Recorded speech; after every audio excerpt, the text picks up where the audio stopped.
All right, so this is section 1.8. This is going to be the end of chapter 1 and the end of what's considered the review stuff. This is on the order of operations. This is going to be another one where we're going to use the calculator pretty heavily, but you still kind of have to know, the order of operations. So this is the common mnemonic device that we use for the order of operations. So it's this PEMDAS. But this is really misleading. Okay, I know this has been kind of beaten into you over the years, but it's extremely misleading because people incorrectly remember it. Okay, the P stands for parentheses, but what you forget is that it also stands for any kind of grouping symbol, like parentheses, brackets, braces, or absolute value bars. Any kind of grouping symbol, the stuff inside is done first. Okay. After that, it's a hierarchy, okay, where we have exponents and then multiplication, division, and then addition, subtraction. That's because we know that like repeated addition is multiplication, repeated subtraction is division, repeated multiplication is exponentiation. So there's a hierarchy here as to how this is determined. So you don't have to know all this, just giving you extra information because, hey, why not? So this order, this grouping symbol first, the stuff inside, then E for exponents. Then MD. The way this is written, it makes it seem like multiplication is always done before division, and that's not the case. If both multiplication and division are present, you work from left to right. So multiplication is not always done before division. It might be, it just depends on the left to right business. Okay, so that's why this is kind of misleading because it makes it seem like M always happens before D, and it doesn't. Same thing with addition, subtraction. If both are present, you work from left to right.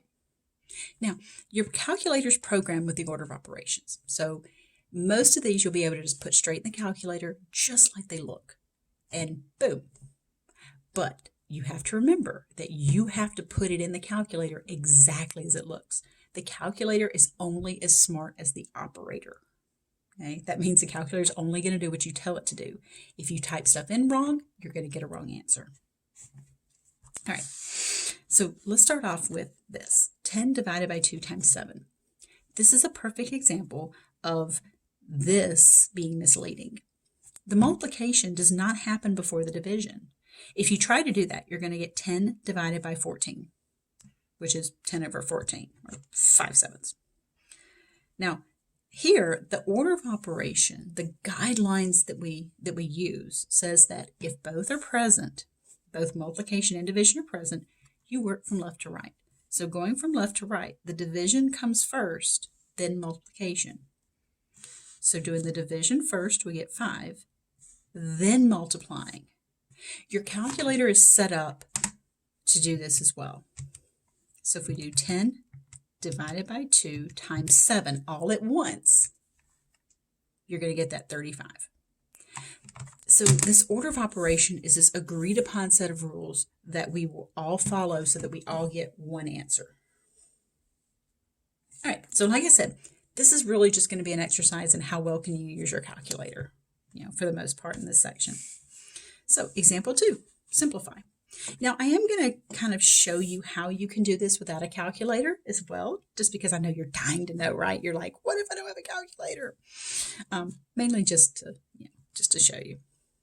So if you were to do this following the order of operations, you would first start with this innermost parenthesis, this 1 minus 10. That would simplify to be -9. Notice everything else comes down. The only thing that changed was those inner parentheses. So that's because I'm doing this parenthesis first.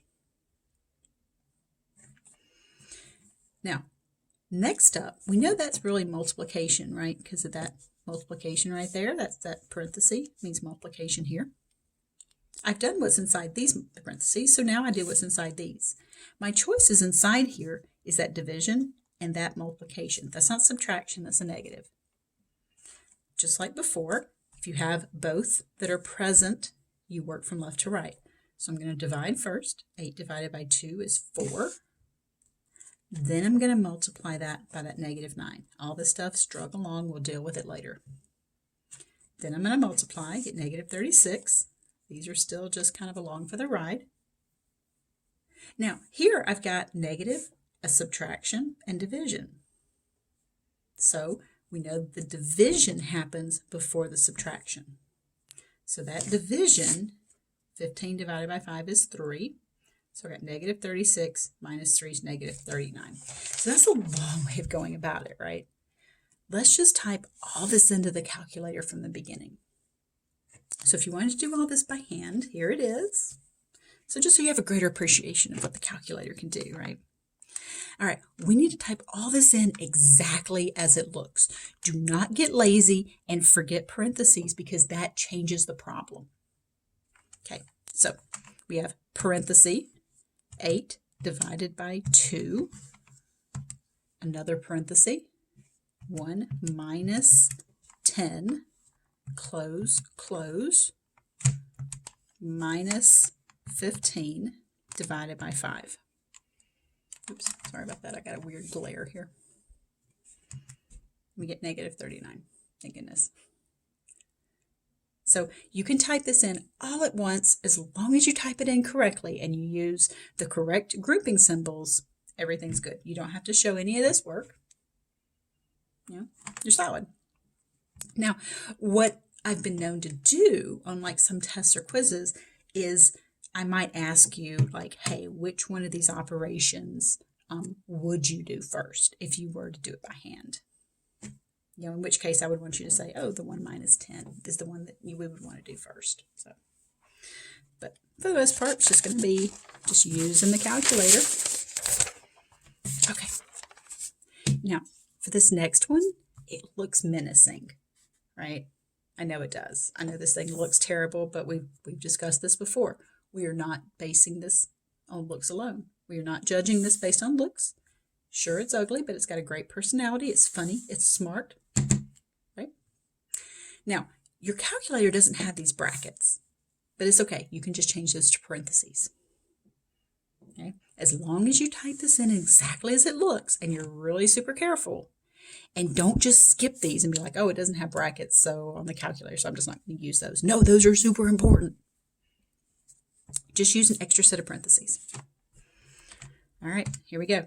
9 minus 2, open parenthesis. I'm going to use that instead of the open bracket. Another open parenthesis. 3 times 5 minus 7 squared. Now you can use the caret symbol right there for exponent, or there's a shortcut for squared right here, that x squared button. So there's my squared. Close parenthesis, divided by 2 plus 2 squared, close parenthesis, that's your bracket right there, enter.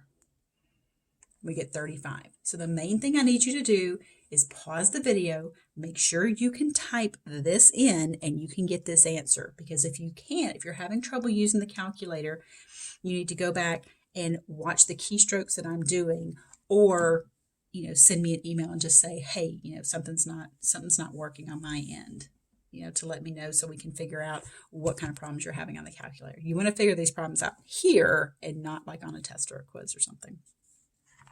Okay, so next up, the importance of these parentheses.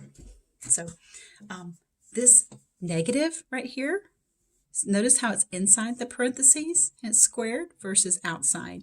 We talked about this in a previous section, but it's worth noting again the importance of parentheses. Here, the negative and the 3 are both squared.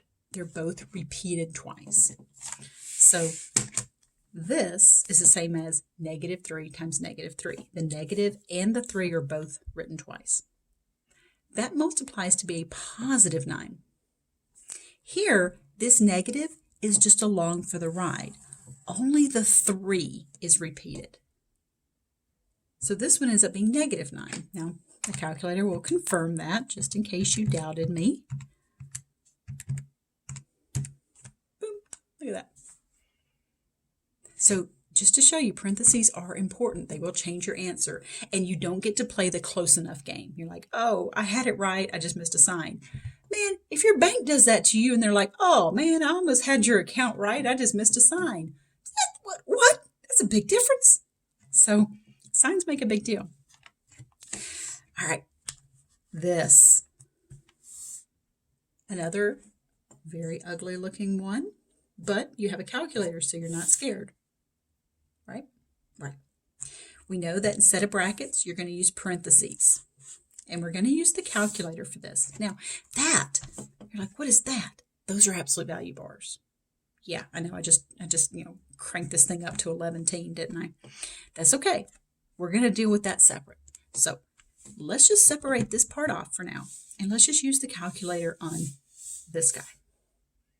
Okay? So that's going to be parenthesis 32 divided by parenthesis 3 minus 5, close parenthesis, minus 5 squared plus 8. So the stuff inside here, where I have that blue part that says use calculator, is negative 33. Okay, so that stuff is negative 33. So I've just cleaned up all this into just nice little negative 33. Now, notice how I took that empty space right there and drew a little arrow to that dot. That's because that multiplication is implied. Now, the super sexy name for that is that smushing together is juxtaposition. That's the super sexy math term for, smushing being multiplication. So that juxtaposition is multiplication there. So don't be surprised if from here on out I just call it the smushing. So that smushing there implies that multiplication. Now this, you don't have absolute value on this calculator, unfortunately, but that's okay. We can just do 16 minus 20 and we get negative 4. We still have the same answer, right, from this big fat daddy stuff. Now, what is the absolute value of negative 4? Well, remember, absolute value makes whatever's inside positive. That was back in section 1 that we did. So the absolute value of negative 4 is 4. We still have this negative 33 from Big Fat Daddy expression over there. So this boils down to 4 times negative 33. So I did do the absolute value stuff separate, but it still wasn't a big computation to have to do. You could have even used your calculator if you needed help with the 16 minus 20, You just had to know the absolute value there was 4. And then you can use your calculator to multiply those together. So there may be some where you have to do a little bit of work, some side stuff like the absolute value stuff on the side, but you can still use the calculator for the really nasty stuff. All right. Next up is this guy. Look at that. Isn't that pretty? That's absolute value bars, just in case you're just like, what is that? Those are big, fat, juicy absolute value bars. And this is just a hot mess inside. That's okay. You're just going to use the calculator on all of that. And then you're just going to take the absolute value of your answer. And because you know how to take the absolute value, because you had an excellent teacher for section 1.1 that taught you that, you can then take the absolute value of that answer. Okay? So let's grab the calculator. Boop. And we're going to do negative 2/3 divided by 7/12. Get out of that fraction. Minus 2/7. Get out of that fraction. Plus, now look, that's in parentheses. Don't ignore those. You need those. Negative 1/2, close parentheses, and then square it. That is important that square go outside the parentheses, not inside. All right, so let's hit enter. I got negative 33 over 28. So all that stuff inside those absolute value bars simplifies to be negative 33 over 28. So the calculator did all this hard stuff for me. Now look, what do I have to do? I just have to do the absolute value of negative 33 over 28. The absolute value of a negative is just the positive version of that. So that's how you can kind of use your calculator to do most of the work, but then you have to do the absolute value part of it. Okay, so next up here is this one. Now this one's going to be really tricky. Okay, you can do this a couple of different ways. You can type all of this in. This calculator is pretty freaking magical. Okay, you could type all of this into this calculator pretty easily. I do not recommend it on most calculators. Only recommend it on this one because of this big screen here, that you can just hit the fraction button and just start typing across the top. 8 plus 2 times 5 minus 3. Now the third power, you have to use that up arrow, that little exponent key, and that's to the third power. Now we have to go down into this bottom part of the fraction for 4 squared minus 5 squared. Okay. So look what we get out of this. 1. 1, that's it? 1? Really? 1? All that stuff? Well, let's just see something here. What if we do the top and the bottom separately? Okay. The top is 8 plus 2 times 5 minus 3 raised to the 3 power. So remember, my exponent key is that little key right there, that little up arrow thing. That gives me negative 9. All right, what's the bottom then? The bottom was 4 squared minus 5 squared. Got a weird glare, sorry about that. Negative 9. So you mean to tell me this fraction becomes negative 9 over negative 9. Well, what's negative 9 divided by negative 9? Because remember that the fraction bar is the same thing as division. Right? That fraction bar, that's what I was pointing to right there. That fraction bar is the same thing as a division bar. So that's just negative 9 divided by negative 9. You just get 1, which is what I got the first time I put, big fat thing in there. So if you have a calculator that maybe isn't so good with fractions, you might want to put it in your calculator as the top and then the bottom separately, and then divide your answer. Because if your answer, I could see this being, a mess with a lesser calculator. So, I know I sound like a sleazy car salesman, don't I? Like I'm getting paid by TI to get this calculator in your hands. I'm like a sleazy car salesman. What's it going to take to get you in this calculator right here? I've lost my mind. Anyway, back at the home front. And yes, I am like this in class as well. For those of you that have never had a class with me, this is my personality. So yeah, you get what you get. All right, let's type this in exactly as it looks. This is the time where you pause the video and you do this with me, not just sit back and relax, because this is not just a show for you to watch. You need to be participating, just like you would in class, right? You have this open, you have a tab open for Hawks, you got your calculator right there with you, and it's not just like, you laying in bed with your headphones in, listening to me, hoping some of that's going to just seep into your brain. Oh, sweet Lord, I wish that was the case. That would be so much nicer to learn math, wouldn't it? Anywho, pause the video and get your calculator out, type that in, see what you get. All right, remember parentheses are important. So that's 24. Now look, those look a lot alike, so be super careful. Minus 2 to the 4th. So that's 2. Then we're going to use that exponent key, that up arrow, to the 4th. Now, don't hit the close. If you hit the close parenthesis, look what it does. It closes the parenthesis, but it's way up there.